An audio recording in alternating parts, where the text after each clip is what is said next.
Alright guys, welcome back. I got a quick update for you about my 7.62 by 39 AR. The upper was built by Citizen Arms, so that's kind of really like the heart of this system. I have a video covering this rifle probably a few years ago now, and I'll link that in the description below. There's probably a bunch of stuff that I'm going to miss in this video that I covered in that one, but I'll kind of just talk this through tip to tail, give you guys some kind of specs and what I set this up for and kind of why I have it. So my concept with this gun is that it is a center fire rifle that I can do training kind of on the cheap with. We see even now, even though it's more than it used to cost, 7.62 at 39 is still significantly cheaper than 5.56. It's like apples to apples comparison. You're getting like 10 or 15 cents less per round, right, for 7.62 versus 5.56. You know, and that matters, especially when you're buying in bulk. You're doing a lot of high volume training. This also gives me a 50 state legal 30 cal rifle as far as hunting is considered, and it keeps me from having to use a 300 blackout, right, which is just more expensive. If you're not shooting subsonic, really, you know, shooting 300 blackout supers, I might as well shoot 7.62 by 39. So kind of talking through the rifle. On the muzzle device here, it's like a standard A2 flash hider. At the time, you know, I was all about just having a basic kind of design. I like the A2. I think it's a very effective flash hider. Kind of does what it needs to do. Very little blast, very little flash. But with the recoil that I'm getting out of this rifle, just due to the cartridge, I think if I was to do it all over again, I might consider like a surefire brake or something like that. I still think brakes, you know, end up being pretty obnoxious, and there's just a lot of gas getting vented. But the reduction in recoil might be worth it for this rifle. It's kind of like a mid-weight barrel. You see my first video, and I'm getting about a minute or better sometimes out of this rifle. Shooting this Barnaul bimetal 123 grain ammo, right? Not very high quality or expensive stuff. I was getting about a minute and a half the other day. I wasn't really trying super hard. I was shooting a B8, so I think I'll probably put it back on the ground there, prone out, trying to shoot some tight groups for you guys. I'll do another range day video for you, and we'll see what kind of accuracy I can get out of this particular ammo. Golden Tiger has always been good for me, but this stuff is kind of like just okay, which is fine, right? Like it is getting me the accuracy that I paid for, bimetal, non-corrosive Russian stuff. The handguard, we got a Geissele Mark 1. You guys know I love these. One thing I did differently on this rifle than my other rifles is just my light setup. So let's see if that's good for y'all. I have a original MHA custom light mount. So Mike Allen custom, may have heard his name before. He's a big 1911 guy. He made 1911s for a particular army unit. You can Google that. But he made these mounts that mount directly to the Mark 1 rail for any like 1-inch light. So thought it was pretty cool, kind of a neat little piece of history. So I grabbed one of those, an old Surefire 6P, and then what I did was I put a Malkoff head in there. So I think I'm getting 1,000 or 1,500 lumens. I'll drop it in the video once I find out what I'm getting. And then I've got this aftermarket tail cap that does click on and pressure. So it's pretty interesting setup. I think it's cool just having that kind of old school modularity. Or like these rails were designed and on the market before there was M-Lock or Keymod. And then the only thing I had to do to accommodate this was just push my forward sling mount from the farthest position just back a little bit, and that's fine. I'll usually grab kind of right here, and I'll use that as a good index point right for my hand. Coming back to the rifle itself, I went with a different optic setup. So I used to have this complete optic setup on a 5.56 gun that's actually in the background. And then when I upgraded the Night Force ATACR, so I got the new ATACR with the new reticle, I just went and just moved this whole scope setup from that optic back to this one. So the new ATACR has a better reticle, I'll drop them both picture in picture here for you guys. And it has a nice fine center point, whereas the older one is kind of like a chunkier center dot, which I think is fine for this rifle because anything beyond 100 you're shooting a hold anyway, so that center dot is really 100 and in only.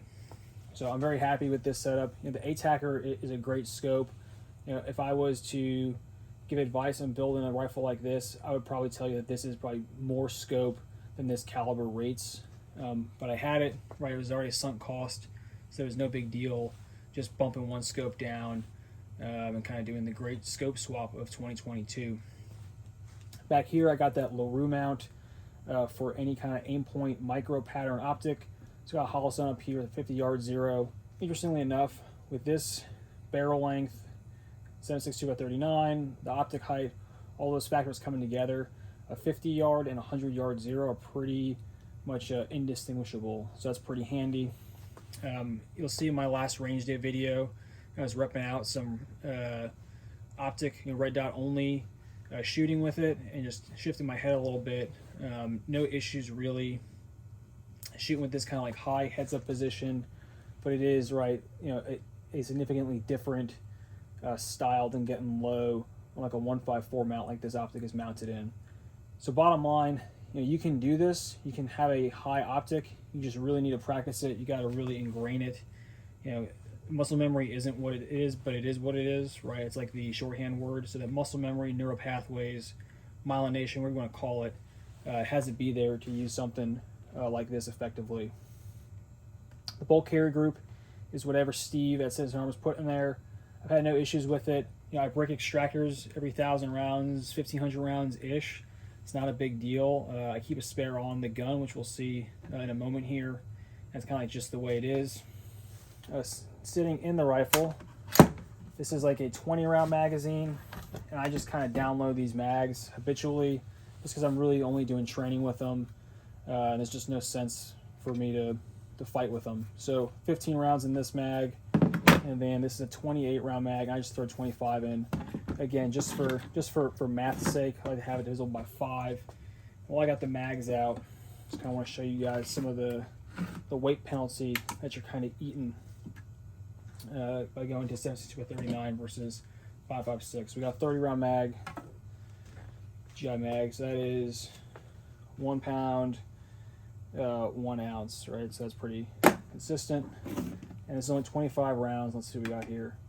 So 1 pound, 5 ounces. So 5 less rounds and more weight. So just something to consider, right? Like, it's a good caliber. It does some good stuff. But even though the gun isn't necessarily heavier, the ammo is going to be heavier. So back to the rifle itself. I got the charging handle from Geisley. It's a supercharging handle.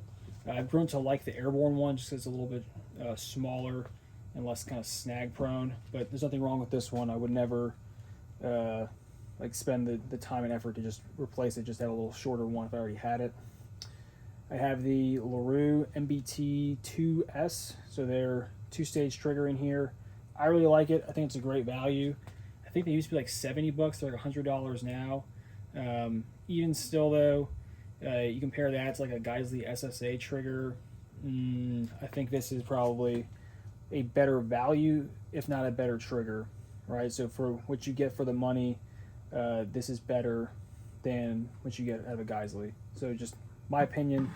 I got Geisley SSAEs, I got SSAs, I got Knights 2 stages, I got ALG, ACTs, I got all kinds of triggers, and I'm still a big fan of what you get for the money for that LaRue.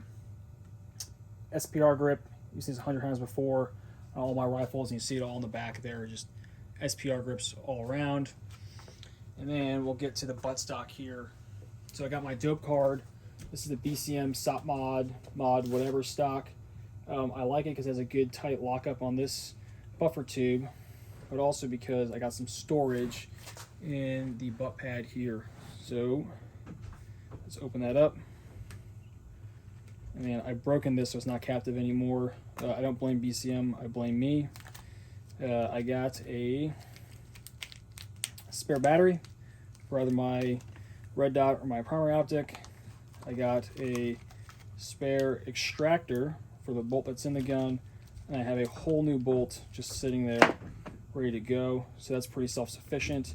And then in the pistol grip itself, I have a firing pin just duct taped in there. So all the stuff that is kind of likely to break in this rifle, I have either in the pistol grip or in the buttstock. They never leave the rifle. I got some spare extractors, in my parts bins. You see in the back there. So I'm pretty much set for this rifle, to shoot all the 7.62x39 I could ever hope for. We seen the video I posted back a few days ago. I had like a double feed or failure to eject. Right, so I had an empty case and a live case fighting with each other. That's just kind of one of the things that will happen when you're shooting this caliber in an AR if you don't keep it lubed. So that video, I think I had gone through like 150 rounds without lubricating the rifle since shooting it last. So basically, this gun was in the rack you see behind me, or behind the rifle itself, and it sat there for, who knows, 6 months, 8 months, a year. And I pulled it off and just started shooting with it. So I think if I had just lubricated it properly and like taken care of it, we wouldn't have had that problem. Immediately after that, I lubed it up and shot it and had no issues. Just something to think about. Steve says that it's not meant to be shot with steel case, it's meant to be shot with brass 7.62x39, but he knows that no one's going to do that. So he actually will ship you an extra extractor with it. It's just one of those things to understand, like, hey, I'm shooting steel case in a gun that wasn't really meant for it necessarily. It can do it, no problems, but don't expect the same reliability out of this that you would a 5.56 gun. That's just not how it works. I still love it. I still think it's great. I just understand there's some limitations, and there's some negatives that come with putting 7.62x39 in an AR, which we'll get to now. Right, so obviously the lubrication, it needs a little bit more lube. The mags, these C Products mags are great, and they're kind of like your only option, so that's just a consideration, right? Like there's one kind of mag that works, whereas with a 5.56 gun, you can use a P mag, use a GI mag, you can use pretty much anything that is like a name brand and pretty much be okay, right? Barring mags that are out of spec or broken or things like that. Recoil, a lot more recoil. You guys can see that in the video. It's a heavier bullet, right? There's a lot more energy coming back at the shooter, and that's just something you got to deal with. I spent a little bit of time shooting some 7.62 NATO ARs, right, SO25, so that kind of recoil impulse is not foreign to me, but just don't expect to be doing your bestest build drill ever with this gun. And the dope card, right, kind of tells you the story about what you're losing as far as velocity. So at, let's see, 600 meters, or yards rather, 600 yards, so 549 meters, you're getting a whole 10 mils of drop out of this cartridge. So basically, right, 10 mils is what you have in the reticle. I'll drop that in here. So 10 mils is what you got in the reticle for holds, which means that this is a 600 yard gun. Whereas 5.56, right, I got easily 800 in that reticle. So you're losing some distance out of it. You're getting a lot less velocity, which means it's also more susceptible to wind. You're shooting typically, old Russian stuff, so the accuracy is not as consistent. It can be consistent, right, but you're still shooting like a mass-produced steel case thing.